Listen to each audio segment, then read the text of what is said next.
제목으로 함께 말씀을 나누기 원합니다. 제가 먼저 로마서 13장 1절로부터 8절로부터 10절까지 있는 말씀을 보도록 하겠습니다. 로마서 13장 8절. 피차 사랑의 빛 외에는 아무에게든지 아무 빚도 지지 말라. 남을 사랑하는 자는 율법을 다 이루었느니라. 간음하지 말라, 살인하지 말라, 도둑질하지 말라, 탐내지 말라 한 것과 그 외에 다른 계명이 있을지라도 내 이웃을 내 자신과 같이 사랑하라 하신 그 말씀 가운데 다 들었느니라. 사랑은 이웃에게 악을 행하지 아니하나니 그러므로 사랑은 율법의 완성이니라. 아멘. 우리 지난 시간에 로마서 12장을 2시간에 걸쳐 살펴봤는데 말씀드린 대로 로마서 12장부터 이제 16장까지는 실제적인 권면에 관한 말씀이 기록되어 있다고 했습니다. 12장의 내용을 좀 우리가 다시 한번 좀 생각해 보면 그냥 단순하게 12장은 특별한 해석이 없이 그냥 읽기만 해도 그 의미를 우리가 이해하고 그대로 살고자 하는 결심을 해야 되는 그런 내용이라고 함께 살펴봤습니다. 1절과 2절에는 이 세대를 본받지 말고 하나님의 뜻을 분별하라고 그렇게 가르쳐 주면서 우리 각 사람이 생각할 그 이상의 생각을 품지 말고 우리에게 나누어 주신 믿음의 분량대로 그렇게 생애하도록 권면했습니다. 그리고 바울은 우리 각 개인에게 주어 주신 달란트를 따라서 하나님의 사업에 봉사하고 또 그 부름받은 대로 헌신하도록 그렇게 권면하고 있죠.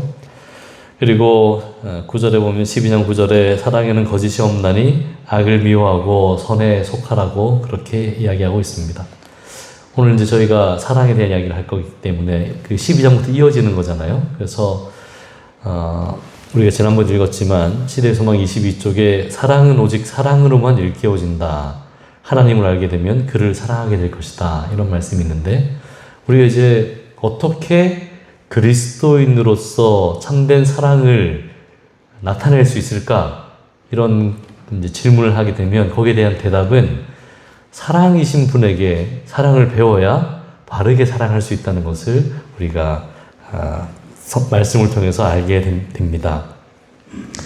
그래서 사도는 우리로 하여금 거짓이 없는 사랑으로 서로 사랑하도록 그렇게 이야기하고 있죠. 특별히 사랑이 자기를 향할 때는 죄가 된다고 말씀드렸습니다. 그래서 사랑이 항상 다른 사람을 향하여 펼쳐져야 그것이 가장 복된 사랑인 것을 사도 바울은 로마서 12장에서 이야기하고 있죠. 여기 사도 바울은 화이트부인은 시대의 소망 21쪽에서 죄는 자기의 이익을 추구하는 데서 시작되었다라고 제가 지난 시간에 함께 말씀드렸었는데 사랑이 항상 우리는 죄인이라 자기부터 시작하게 되어 있는데 예수 그리스도에게서 배운 이들은 자기부터 시작되는 사랑이 아니라 다른 사람을 보는 관점으로부터 사랑이 시작되어야 되는 것입니다. 그래서 로마서 12장 10절에 형제를 사랑하고 서로 우애하고 존경하기를 서로 먼저 하라고 그렇게 가르쳐주고 있죠. 우리가 서로 사랑하는데 상대방이 나를 사랑하면 내가 그를 사랑하겠다는 것이 아니고 내가 사랑을 베풀면 상대방이 나에게 사랑을 줄 것이라고 하는 믿음을 가지고 서로 존경하기를 먼저 하는 것입니다. 그래서 이 부조 선지자 133쪽에 보면 자아 존대의 정신은 사단의 정신이라고 우리가 지난번에 함께 또 읽어봤죠. 그래서 사단은 자기를 중심으로 자기를 존귀 여김으로 그는 사단이 되었습니다. 그러면 그 반대편에 서는 것은 어떻게 하는 겁니까? 다른 사람을 먼저 생각하고 그를 먼저 존경하는 것이 그 반대편에 서는 것이죠. 그래서 예수님께서는 마태복음 7장 12절에서 남에게 대접을 받고자 하는 대로 서로 먼저 남을 대접하라고 그렇게 가르쳐 주셨습니다. 우리가 이와 같이 어떻게 실제적인 사랑을 어떤 방식으로 나타내 보일 것인가, 그런 이야기들을 이제 로마서 12장에 계속 반복하여 쓰고 있는데, 16절에 보면 서로 마음을 같이하여 높은 데 마음을 두지 말고 도리어 낮은 데 처하며 스스로 지혜 있는 채 하지 말라고 이야기합니다. 그러니까 이 그리스도인 사랑을 이루어 나가는 가장 좋은 방법 가운데 하나는 뭐냐면 마음을 같이 하는 겁니다. 한 마음을 가지는 거죠. 그런데 우리 모두는 다 상대방의 마음을 내 마음에 맞추려고 하는 욕망이 있습니다. 그러다 보니까 이제 분쟁이 생기는데, 우리가 상대방을 내 마음에 맞추는 것도 그렇고 내 마음을 상대방의 마음에 맞추는 것도 쉬운 일은 아니죠. 그래서 우리의 마음은 누구의 마음을 가져야 됩니까? 예수 그리스도의 마음을 가지도록 그렇게 권면하고 있는 겁니다. 그래서 그리스도로 말미암아 다 같은 마음을 갖도록, 그래서 이렇게 우리가 서로 믿음 안에 있는 한 형제와 자매가 한 마음을 가지고 함께 협력하여 주의 사업을 이루도록 그렇게 권면하고 있는데, 한 걸음 더 나아가서 할 수 있거든 너희로서는 모든 사람과 더불어 마음 화목하라고 그렇게 사도 바울은 권면했습니다. 여기 모든 사람에는 누구도 포함되어 있습니까? 미워하는 사람, 내 마음에 안 드는 사람, 심지어 거기에는 원수도 포함되어 있는 거죠. 그러니까 할 수 있으면 분쟁의 길로 가지 말고 할 수 있으면 연합의 길로 가도록 그렇게 사도 바울은 우리에게 권면하고 있습니다. 그 과정에서 어떻게 그 원수를 혹은 나를 괴롭힌 이들을 이렇게 받아들일 수 있는가, 그 이야기를 19절에서 사도 바울이 원수 갚는 것은 하나님의 일이니까 하나님께 가져가라고 그렇게 가르쳐 줬지 않습니까? 우리가 이제 시편을 읽다 보면 가끔 시편에 저주하는 시편이 있거든요. 시편 65편부터 68편까지인가 69편까지인가가 저주 시편인데, 거기 보면 시편 기자가 막 원수에 대한 저주를 막 해요. 그런데 전에 우리가 교과를 배울 때에 그 내용을 함께 좀 다뤘었는데, 왜 이런 저주 시편이 있는가? 시편 기자는 그 원수에 대한 그 마음을 하나님 앞에 가져가서 내려놓고 있는 것이다. 이렇게 우리가 교과에서 함께 배웠지 않습니까? 몇 기 전에 교과에서. 그러니까 우리가 그 참 억울한 마음이나 속상한 마음이 있을 때에 그 당사자에게 그 마음을 표현하지 말고 하나님께 가져가도록 그렇게 권면하고 있고, 하나님은 원수 갚는 것은 나에게 있으니까 내가 갚을 것이고, 너는 어떻게 하라고 했습니까? 악에게 지지 말고 선으로 악을 이겨라, 이렇게 우리에게 권면하고 있습니다.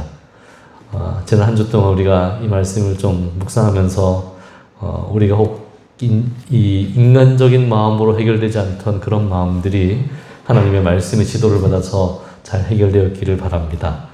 그리고 이제 13장으로 넘어가서 사도 바울은 이렇게 이야기를 합니다. 각 사람은 위에 있는 권세들에게 복종하라. 권세는 하나님으로부터 나지 않음이 없나니 모든 권세는 다 하나님께서 정하신 바라. 그러므로 권세를 거스르는 자는 하나님의 명을 거스름이니 거스르는 자들은 심판을 자취하리라. 이렇게 이야기하고 있습니다. 바울은 이제 이 연합에 대한 이야기를 했지 않습니까? 할 수 있거든 너희로서는 모든 사람과 더불어 화목하라고 하는 그 이야기를 하면서, 당시에 이제 기독교인들이 로마의 정부로부터 박해를 받고 있는데, 그 박해하는 권력에 대하여 투쟁하고 저항하는 그런 모습들이 있지 않습니까? 그런데 거기에 대해서 사도 바울이 지도하고 있는 겁니다. 해야 될 저항이 있고 또 따라야 될 순종의 측면도 있다는 거죠. 그러면서 권세는, 우리 여기서 말하는 권세는 말 그대로 그 당시에는 왕이죠. 왕으로부터 시작해서 권력자들에 대한 내용입니다. 그 권세가 하나님이 허락하셨으니까 그에게 권세가 있는 것이다. 그러므로 우리가 일반적으로는 그 권세에 순종하도록 그렇게 가르쳐주고 있습니다.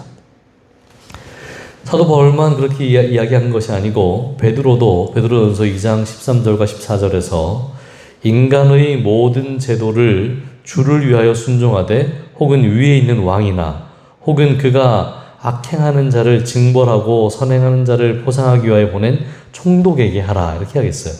그러니까 왕이나 당시 유대 지역을 다스리던 총독이나 어쨌든 그들이 지도자로서 세움을 입었다면 거기에 순종하라 이렇게 가르치고 있는 거죠. 물론 여기 이제 보면 주를 위하여 순종하되라는 표현도 있고 그 다음에 악한 자를 징벌하고 선한 자를 포상하는 그런 제대로 된 총독에게 그런 순종을 나타내라고 그렇게 이야기하고 있습니다. 사도행적 69쪽에 보면 이 말씀을 이제 이렇게 해석했는데 우리는 권력자들을 무시하라고 하지 않는다. 말로나 글로 우리가 법과 질서를 반대하는 사람이라는 기록을 남기지 않도록 사려 깊고 신중해야 한다. 우리는 불필요하게 우리의 길을 막는 그 어떤 것을 말하거나 행하지 말아야 한다. 우리는 우리에게 맡겨진 진리를 옹호하면서 그리스도의 이름으로 전진해야 한다. 이렇게 가르쳐주고 있습니다. 그러니까 우리가 복음을 전하는 데 있어서 우리 스스로 앞에 걸림돌을 두지 말라는 거예요. 그러니까 저 사람들은 국가도 없는 사람이야. 이렇게 마치 무정부주의자들인 것처럼 그 여호와의 증인들은 그 정부를 하나님의 반대편에 있는 세력으로 이렇게 이해를 하니까 국가의 징집 요구에 대하여 저항하는 거거든요. 그래서 그들이 군대 자체를 안 가는 거잖아요. 근데 재림교회 청년들은 군대에 가는 것은 국가의 부름이니까 가되 뭐 하는 겁니까? 하나님의 명령과 반대되는 안식일을 준수하는 문제라든가 또 예전에는 집총에 관한 문제에 대해서 그들이 그것을 고소하기 위하여 뭐 이렇게 의무병으로 간다든가 이런 선택을 한 거지 국가의 부름 자체를 거절한 건 아니잖아요. 그런데 이제 어떤 분들은 이제 이것을 국가 전체를 그냥 사단의 세력인 것처럼 해서 대적하는 경우가 있는데 그렇게 하지 말라는 것이고 그 다음에 이제 여기 있는 것처럼 우리가 불필요하게 우리의 길을 막는 어떤 말이나 행동을 할 필요가 없다는 겁니다. 그리고 교회 증언 1권 361쪽에 보면 나는 우리나라의 법률이 하나님께서 시내산에서 들릴 수 있는 음성으로 말씀하시고 그 후에 당신의 친수로 돌에 새긴 더 높은 율법과 상치되지 않는 한 모든 면에서 순종하는 것이 우리의 의무임을 보았다. 이렇게 하겠습니다. 무슨 말입니까? 하나님께서 직접 주신 그 명령, 십계명을 비롯한 하나님의 말씀과 이것이 부딪히지 않는다면 본인들이 있는 그 곳에서의 나라에서의 법을 순종하는 것이 국민의 우리의 의무라고 그렇게 이야기를 하고 있어요. 이제 어떤 분들은 막 자기 판단에 의해서 막 이렇게 먼 길로 가는 분들이 계신데 그렇게 해서는 안 된다고 가르쳐주고 있습니다. 그러나 이제 모든 권세에 다 복종하는 것은 아니죠. 아까 우리가 살펴본 것처럼 하나님의 뜻에 맞지 않는다면 하나님의 율법의 권면과 그것이 상충된다면 그것은 우리가 따르지 않는 것이 옳은 것이죠. 교회 증언 5권 712쪽에 인간의 법률에 의하여 무효화된 하나님의 율법을 옹호하기 위하여 투옥의 위험과 재산과 생명 자체의 상실까지 당하면서 계속적으로 투쟁해야 할 것이 우리에게 예상된다. 이렇게 하겠습니다. 그러니까 때로는 하나님의 말씀을 지키기 위하여 감옥에 가는 사람도 있고 또 어떤 이들은 자기의 재산을 잃어버린 이들이 있고 또 심지어 생명까지라도 내어놓아야 할 때라도 이것이 하나님의 말씀과 어긋나는 것이라면 우리가 그 길을 가야 된다는 것을 명확하게 가르쳐주고 있습니다.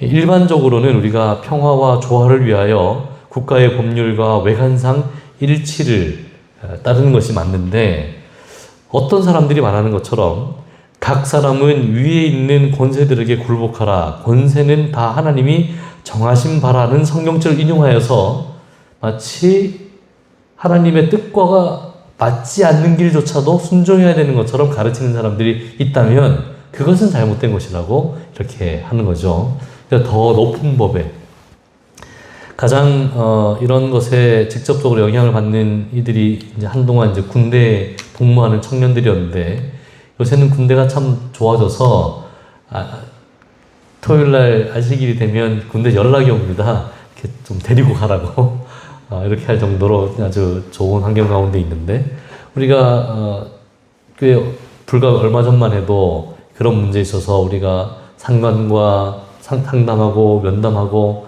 심지어 참 뭐랄까 협박 아닌 협박을 받기도 하고 그 와중에 좀 어떤 청년들은 뭐 영창에 가기도 하고 하는 일들이 있지 않았습니까? 그럼에도 불구하고 그들이 그 길을 선택한 것은 그 명령이 그 권세의 명령이 하나님의 법과 맞지 않기 때문에 그 길을 선택한 것이지 모든 일에 있어서 그렇게 하라고 하신 것은 아닙니다. 우리가 잘 아는 것처럼 예수님의 제자들이 그리스도께서 부활하신 후에 그의 부활하심을 막 선포하고 다니니까 당국자들이 불러다가 예수의 부활에 관하여 말하지 말라고 했을 때에 그들이 뭐라고 여겼습니까? 우리가 하나님께 순종하고 사람에게 순종하지 않냐고 하나님의 말씀을 듣는 것이 옳다라고 그렇게 이야기했습니다. 사도행전 4장 19절 20절에 베드로와 요한이 대답하여 가로되 하나님 앞에서 너희 말 듣는 것이 하나님 말씀 듣는 것보다 옳은가 판단하라. 우리는 보고 들은 것을 말하지 아니할 수 없다 이렇게 하겠죠. 그러니까 당국자들이 하지 말라고 했다고 해서 안 하는 게 아니고 전해야 될 복음을 전하는 데 있어서는 그들이 목소리를 높이고 마땅히 해야 될 일들을 했습니다. 이것과 관계되어서 우리가 이제 재림교회가 굉장히 말세의 마지막 징조와 같이 생각되고 있는 일요일 휴업령이라고 하는 명령이 있지 않습니까? 요새 참 미국이 하는 걸 보면 참 정말 말 그대로 예언된 대로 용처럼 말하는 시대에 살고 있구나 이런 생각이 정말 들거든요. 그럴 때 이제 그 온 국가적인 일요일을 준수하도록 하는 명령이 있을 때에 그때에 관하여 화입부인이 이렇게 권면했습니다. 가려포분 기별 3권 395쪽에 보면 일요일 준수에 관하여 올바른 충고를 주도록 조심해야 된다 이렇게 가르쳤습니다. 그래서 이제 뒤에 나와 있는 내용들을 제가 좀 설명을 드리면 어떤 이들은 일요일 휴업령이 내렸으니까 거기에 조화되게 행동하기 위해서 일요일을 잘 준수해야 된다 하는 마음으로 살아가는 사람들이 있다.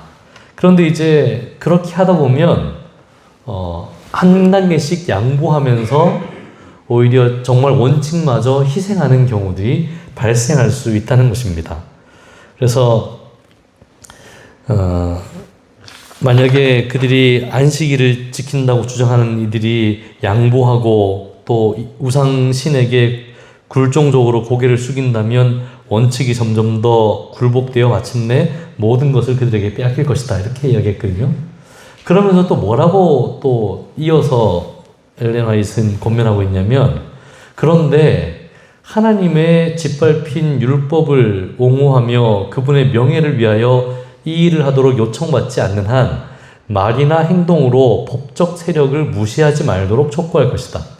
투쟁적 정신이나 반대의 감정을 불러일으키는 불필요한 행동이 없도록 하라. 우리 자신의 신중하지 못함을 인하여 우리의 원수들이 우리를 법이 없고 법을 무시하는 자로 고발할 수 있는 정당한 기회를 주지 말아야 한다. 이렇게 하겠어요. 그러니까 이제 그 다음에 무슨 요 가려포분 기별과 또 다른 여러 책에 보면 이제 일요일 휴업령이 내렸으니까 일요일을 쉬어야 되잖아요. 근데 나는 일요일을 쉬지 않는 것을 보여주겠다 하면서 나가가지고 막 예를 들어 막 노동을 하면서 나는 일요일 쉬는 법령에 저항하는 사람이야. 이렇게 보여줌으로 오히려 그들이 자기 앞에 걸림돌을 두는 것이니까 그렇게까지 할 필요는 없다는 것을 이야기하고 있습니다. 그러니까 우리가 일요일 휴업령이 내렸을 때에 그것이 마치 어쩔 수 없이 순종해야 될 것처럼 따르는 것도 문제지만 그것을 막 과격하게 반대하고 해서 그 이 사람들은 법도 안 지키는 사람들이라고 하는 인식을 줄 필요가 없다고 그렇게 권면하면서 이제 지혜롭게 행동하되 그 날을 다른 사람들과 만나 교제하면서 이 날이 하나님의 말씀과 일치되지 않은 것을 설명할 수 있는 기회의 시간으로 삼도록 그렇게 권면하고 있거든요. 그러니까 이제 제가 잠깐 일요일협력 이야기를 드렸지만 이게 무슨 말이냐면 권세에 복종하라는 것은 무조건 복종을 말하는 것은 아닌 거죠. 그럼에도 불구하고 할 수 있는 한 우리가 하나님의 말씀과 위배되지 않는다면 순종하는 것이 맞고, 그 다음에 맞지 않는 그런 법령이 내렸을 때에도 지혜롭게 행동하여서 그들이 그것으로 인하여 말하고 행동하는 것이 스스로에게 올무가 되지 않도록 하는 것이 필요하다는 것을 가르쳐주고 있는 것입니다. 그래서 이 사도 바울은 일단은 권세는 하나님께로부터 온 것이니까 잘 순종하도록 이렇게 가르치고 있으면서 이렇게 3절부터 이야기하는데, 제가 로마서 13장 3절부터 5절을 공동번역으로 좀 가져왔습니다. 통치자들은 악을 행하는 자들에게나 두려운 존재이지 선을 행하는 사람들에게는 두려울 것이 없습니다. 통치자를 두려워하지 않으려거든 선을 행하십시오. 그러면 그에게 칭찬을 받을 것입니다. 통치자들은 결국 여러분의 이익을 위해서 일하는 하나님의 심부름꾼입니다. 그러나 여러분이 잘못을 저지를 때에는 두려워해야 합니다. 그는 공연히 칼을 차고 있는 것이 아닙니다. 그는 하나님의 심부름꾼으로서 악을 행하는 자들에게 하나님의 벌을 대신 주는 사람입니다. 이렇게 하겠습니다. 그러니까 일반적으로 예를 들어 경찰 공무원이 있으면 그 사람들이 선한 사람에게 두려운 존재가 아니고 나쁜 사람에게 두려운 존재이기 때문에 우리가 정말 그리스도인으로서 당당하게 세상에 살아가려면 일단 법을 잘 지키고 이렇게 사는 것이 옳다는 거죠. 5절에 그러므로 하나님의 벌이 무서워서뿐만 아니라 자기의 양심을 따르기 위해서도 권위에 복종해야 됩니다. 이렇게 이야기하고 있습니다. 그러니까 우리가 이제 하나님의 말씀을 따라서 살아가는 사람들이 세상 법도 잘 지켜야 돼요. 우리가 제일 잘 안 지키는 법이 있는데 교통법규예요. 그것도 법이거든요. 그러니까 이걸 잘 지키도록 노력을 해야 됩니다. 저도 가끔씩 혼나는 경우가 있는데 잘 지키도록 해야 돼요. 예전에 한 교회에 있을 때에 소그룹을 하고 있는데 한 집사님이 저에게 성경절을 가져와서 물어보셨어요. 잠언 17장 8절을 물어봤습니다. 뇌물은 그 임자가 보기에 보석 같은즉 그가 어디로 향하든지 형통하게 하느니라, 이런 말씀이 있거든요. 잠언 17장 8절에 이 성경절을 가지고 목사님이 이거 뇌물이 좋다는 말입니까? 이렇게 물어봤어요. 뇌물은 보석과 같아서 그를 형통하게 한다. 잠언에 있는 말이에요. 솔로몬이 한 말이거든요. 그러면서 이제 이분이 이제 사업을 하시는 분이니까 사업을 하는 분이었어요. 그래서 이 관공서나 또 여러 가지 만나서 뭘 하려고 그러면 이제 뭐 이렇게 밥도 사고 이렇게 하고 이제 봉투도 주고 이런 일들을 이제 해야 되는 거예요. 근데 이제 그게 이제 마음에 늘 걸렸는데 오늘 성경을 읽다 보니까 뇌물은 보석과 같아서 어디를 가든지 형통하게 한다는 말씀을 보고 이제 위로를 받으셨는지 이걸 저에게 물어보셨어요. 이제 이게 그런 말은 아니죠. 이걸 이제 쉬운 성경에서 이렇게 번역을 했거든요. 뇌물은 그것을 주는 자가 생각하기를 요술과 같아서 옳지 않은 일을 마음대로 하게 한다. 이렇게 번역. 이게 이제 맞는 번역인 거죠. 그러니까 이게 자기 생각에는 이게 이렇게 해야 일이 될 것 같아서 자꾸 쓰다 보면 옳지 않은 일을 자기 마음대로 하도록 만드는 것이 이런 거라고 하는 겁니다. 그러니까 우리가 그리스도인으로서 이 땅을 살아갈 때에 여러 가지 정말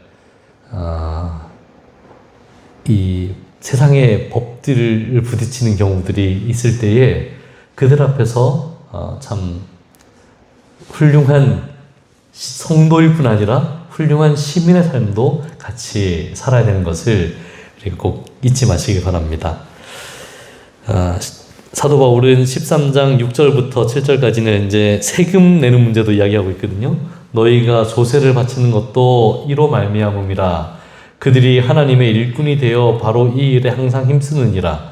모든 자에게 줄 것을 주되 조세를 받을 자에게 조세를 바치고 관세를 받을 자에게 관세를 바치고 두려워할 자를 두려워하며 존경할 자를 존경하라. 이렇게 사도 바울은 권면했습니다. 그러니까 이제 국가에서 하는 그런 것들에 대해서 가능한 한 협조하는 그런 어떤 말들을 하고 있는 거죠. 예수님께 바리새인들이 나와가지고 했던 질문이 뭡니까? 세금을 바쳐도 됩니까? 안 됩니까? 이렇게 물어본 질문이 있죠. 마태복음 22장에. 그때 예수님이 뭐라고 하셨죠? 가이사의 것은 가이사에게. 여기 동전에 누구 그림이 있느냐? 가이사 그려져 있지 않냐? 그러면 가이사의 것은 가이사에게 하고 하나님의 것은 하나님께 드리라고 하는 그런 이야기를 예수님께서 하시면서 이 세상에 정해진 법도를 따라서 행하는 것들에 대하여 잘못된 그 저항은 옳지 않은 것을 이렇게 이야기하고 있습니다.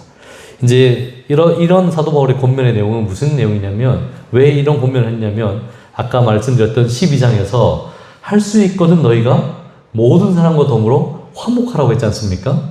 때로는 국가나 어떤 단체나 회사나 직장 상사나 내 마음에 안 들 때가 있긴 있지만, 그렇다고 해서 우리가 그리스도인으로서 하지 말아야 될 잘못된 방식의 어떤 일들을 하지 않고 마땅히 행할 일들을 바르게 행하도록 그렇게 하면서 협력의 관계 가운데 연합하도록 하는 그런 조언을 하고 있는 거죠. 그러면서 이제 사도 바울이 우리가 아까 본문을 읽었던 로마서 13장 8절부터 있는 아주 중요한 말을 하는데, 피차 사랑의 빛 외에는 아무에게도 아무 빛도 지지 말라. 남을 사랑하는 자는 율법을 다 이루었느니라. 이렇게 하겠습니다.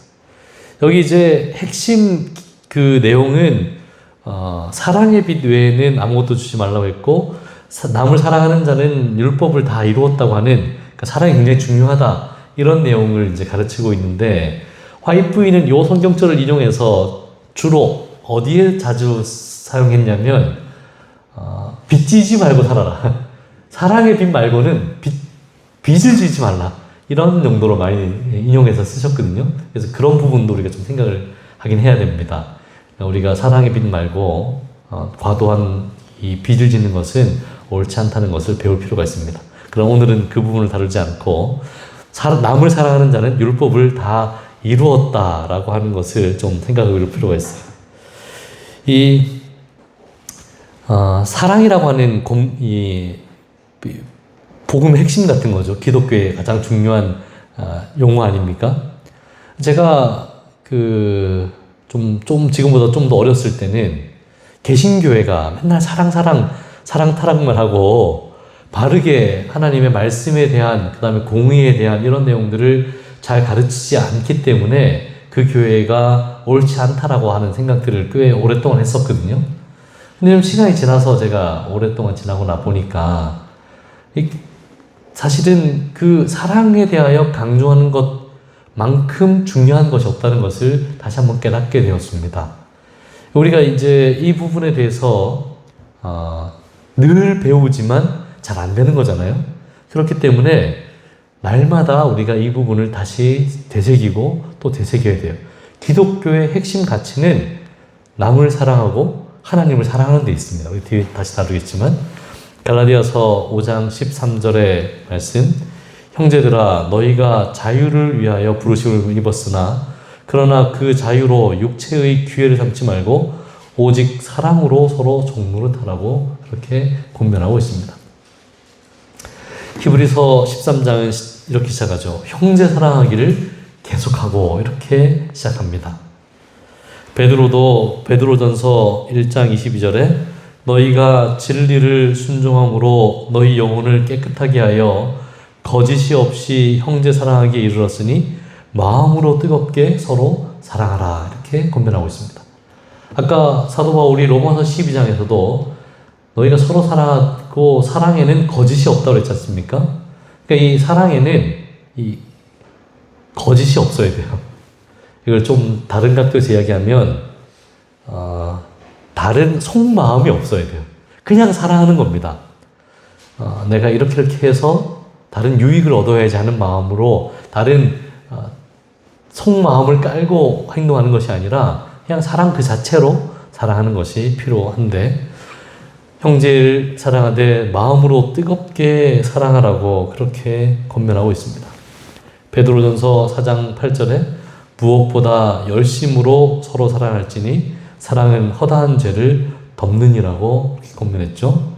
베드로후서 1장 5절로 7절에 그러므로 너희가 더욱 힘써 믿음의 덕을, 덕의 지식을, 지식의 절제를, 절제의 인내를, 인내의 경건을, 경건의 형제 우애를, 형제 우애에 사랑을 더하라고 그렇게 이야기합니다. 요한만 사랑에 사던 줄 알지만 사실은 사도 바울도 그렇고 베드로도 그렇고 요한도 그렇고 우리가 야고보는 히브리서와 마치 반대되는 책처럼 히브리서가 믿음을 다루고 있는데 야고보는 행함을 다루고 있는 것처럼 보이지 않습니까? 근데 야고보서 읽어보면 어렵고 힘들고 연약한 이들을 사랑하라고 하는 그런 내용이 야고보의 굉장히 중요한 주제예요. 그러니까 그 당시에 사도들이 하나같이 뭐 하라고 했습니까? 서로 사랑하라 이렇게 이야기하고 있거든요. 제가 몇 주 전에 안식을 설교를 했는데 그 당시에 초대교회는 앞으로 2000년 후에 예수님이 오실 거라고 생각했던 교회가 아니고 곧 예수님이 오실 거라고 생각했던 교회라고 말씀드렸지 않습니까? 그들은 이제 곧 예수님이 오실 거라고 생각했던 교회입니다. 그러면 우리가 어떻게 예수님의 다시 오심을 준비할까? 그 핵심 가치로 뭘 뽑았냐면 서로 뜨겁게 사랑할 것을 권면하고 있어요. 그렇다면 이 시대, 지금 정말 말 그대로 마지막 시대, 예수님께서 다시 오실 때가 얼마 남지 않은 이 시대를 살아가는 우리에게도 주어진 권면도 똑같은 겁니다. 우리는 자꾸 다른 것에 관심을 가지는데 그것에서 좀 마음을 돌이켜서 성경이 처음부터 이야기한 너희가 서로 사랑하라고 하는 말씀에 귀를 기울이게 되기를 간절히 바랍니다. 우리 요한일서 3장 11절에 있는 말씀 좀 다 읽어보겠습니다. 시작. 우리는 서로 사랑할지니 이는 너희가 처음부터 들은 소식이라. 이게 우리가 처음부터 들은 거예요. 예수님께서 오셔서 보여주신 것이 이것이고 이것이 예수 믿는 가장 확실한 증거라고 가르쳐주고 있는 것입니다. 요한일서 3장 23절에 그의 계명은 이것이니 곧 그 아들 예수 그리스도의 이름을 믿고 그가 우리에게 주신 계명대로 서로 사랑하는 것이라고 이야기했습니다. 사랑하는 자들아 우리가 서로 사랑하자. 사랑은 하나님께 속한 것이니 사랑하는 자마다 하나님께로서 났다는 것을 증명한다. 이런 말이에요. 사랑하는 자가 여러분들에게 누가 여러분 하나님을 압니까? 이렇게 물어봤을 때에 내가 하나님을 알아. 이렇게 말하는 것은 하나님이 천지를 지으시고 우리에게 아들을 주시고 이렇게 하나님 아는 것이 아니고 우리가 서로 사랑함으로 하나님이 어떤 분인지 안다라고 그렇게 이야기하고 있습니다.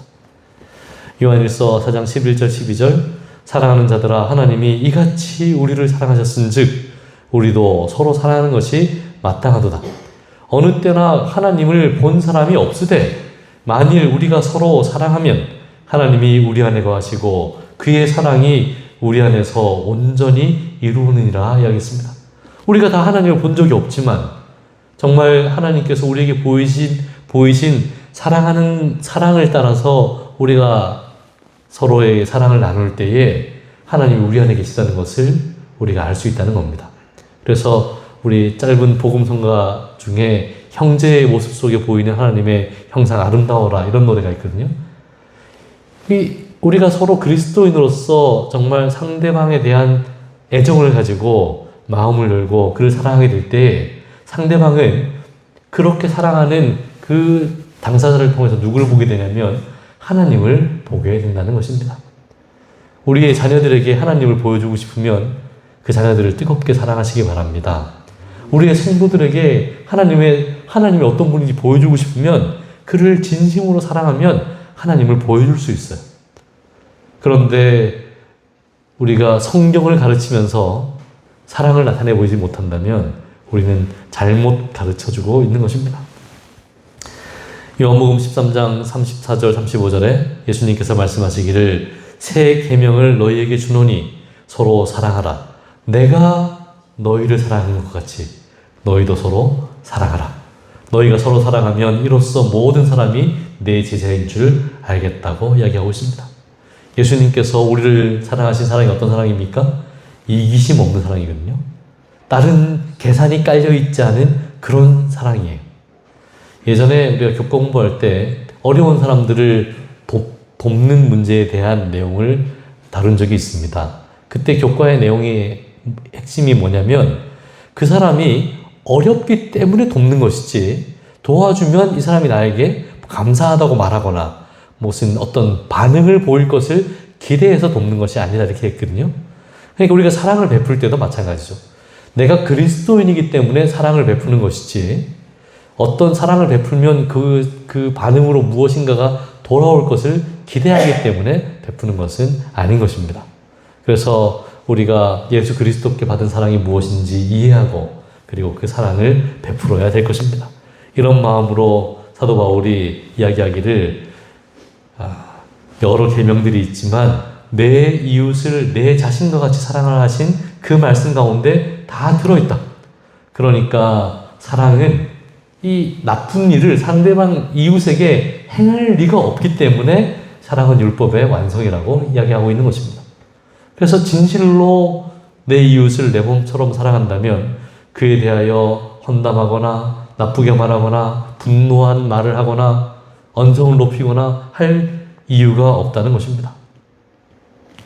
그래서 우리가 잘 아는 마태복음 22장 37절로 40절에 예수께서 이르시되 내 마음을 다하고 목숨을 다하고 뜻을 다하여 주 너희 하나님을 사랑하셨으니 이것이 크고 첫째 되는 계명이고 둘째도 그와 같으니 똑같은 거예요. 둘째도 그와 같으니 내 이웃을 내 자신같이 사랑을 하셨으니 이 두 계명이 온 율법과 선지자의 강령이라고 이야기했습니다. 여러분 강령이 무슨 말입니까? 제가 예전에 학생들한테 물어봤더니 강력한 명령이라고 그렇게 하는데 이 강령이라고 할 때 이 강자는 별이 강자거든요. 이 별이는 뭐냐면 그물을 당길 때 그 그물이 밑에 이렇게 있는데 끈에 다 매달려 있잖아요. 그 그물을 끌어당기는 그 끈을 별이라고 그러거든요. 그러니까 이걸 잡아당기면 다 딸려오는 거예요. 그래서 이 별이와 같은 명령, 그러니까 이것만 잡아당기면 나머지 것들은 다 딸려오는 그 명령이 뭐냐면 하나님을 사랑하고 이웃을 사랑하라는 명령이에요. 이것만 제대로 잡아당기면 나머지 하나님의 명령, 말씀들은 거기에 다 딸려온다는 뜻입니다. 증언보감 2권 382쪽에 그리스도의 용서의 사랑에 참여한 모든 사람, 하나님의 영으로 깨우침을 받아 진리로 돌아온 모든 사람은 이와 같이 귀중한 축복을 받은 것을 접촉하는 모든 사람에게 빚진 것으로 생각할 것이다. 이게 무슨 말이냐면 우리가 사랑에 빚진 자잖아요. 사랑에 빚진 자인데 언제 이걸 내가 빚졌다고 느끼냐면 예수 그리스도에게서 그 사랑을 경험했을 때 내가 참 구원받을 수 없는 사람인데 나 같은 사람이 하나님의 은혜로 그리스도의 죽으심으로 구원받는구나. 이 사랑을 깨달았을 때에 그 깨달은 사람들은 내가 만나는 사람들에게 사랑의 빚을 졌다고 생각하고 이걸 갚아주고 싶어 한다는 뜻입니다. 그래서 산상보훈 18쪽에 사랑은 율법의 완성이기 때문이다. 의는 사랑이며 사랑은 하나님의 빛과 생명이다. 하나님의 의는 그리스도를 통해 실현된다. 그러므로 우리는 그분을 받아들임으로써 의를 얻게 된다. 그리스도를 받아들임으로 사랑이 무엇인지, 의가 무엇인지를 다 경험하게 된다는 것입니다. 그래서 이것은 어떤 수고를 통하여, 희생을 통하여 얻는 것이 아니라 간절히 원하는 이들에게 주어지는 하나님의 선물이라고 설명하고 있죠. 18, 우리 구주의 품성의 온전함을 깨달을 때 우리는 완전히 변화되어 그분과 같은 순결한 모습으로 새로워지고자 갈망하게 될 것이다. 하나님에 대하여 알면 알수록 품성에 대한 우리의 이상이 더욱 높아지고 그리스도의 형상을 나타내고자 하는 열망이 더욱 강해질 것이다. 우리가 어떻게 사랑할 수 있는가? 사랑이신 하나님께 배운 사람이 사랑할 수 있다는 것입니다. 내가 배운 만큼 사랑할 수 있어요. 아는 만큼 보인다는 말이 있잖아요. 사랑도 내가 경험한 만큼 할 수 있어요. 그러니까 사랑을 경험해 보지 못한 사람은 사랑하는 법을 잘 몰라요. 그러니까 옛날에 우리 부모님 세대, 그것도 그 이전 세대의 남자들은 이 사랑하는 법을 못 배워가지고 그냥 무뚝뚝하고 그냥 자기 일 열심히 하고 이러면 그냥 다 하는 거라고 생각했던 시대가 있었는데, 그 왜 그러냐면 정말 가정적이고 아내를 사랑하고 자녀를 사랑하고 하는 것을 부모에게서 본 적이 없어서 행동으로 자기는 어떻게 해야 될지 모르기 때문에 그냥 이렇게 살았던 경우들이 많이 있죠. 우리는 누구에게서 사랑을 배웁니까? 사랑이신 하나님에게서 사랑을 배웁니다. 나를 위하여 자기 몸을 버리신 그리스도에게서 사랑을 배웁니다. 그리고 그 배운 바 사랑을 나도 가지고 싶다고 하는 간절한 마음이 있을 때에 하나님께서 그것을 우리에게 주시고 또 우리는 그것을 다른 이들에게로 나타내 볼 수 있는 것입니다. 우리 사랑하는 교회, 천호동 교회가 이와 같은 사랑을 나타내 보이는 교회가 되기를 간절히 바랍니다. 사도 바울이 데살로니가전서 4장 9절에서 이렇게 편지했는데 우리 다 함께 좀 읽어보죠. 형제 사랑의 시작. 형제 사랑에 관하여는 너희에게 쓸 것이 없음은 너희들 자신이 하나님의 가르침을 받아 서로 사랑함이라. 데살로니가 교회는 너무 좋은 교회죠. 사도 바울이 뭐라고 했어요?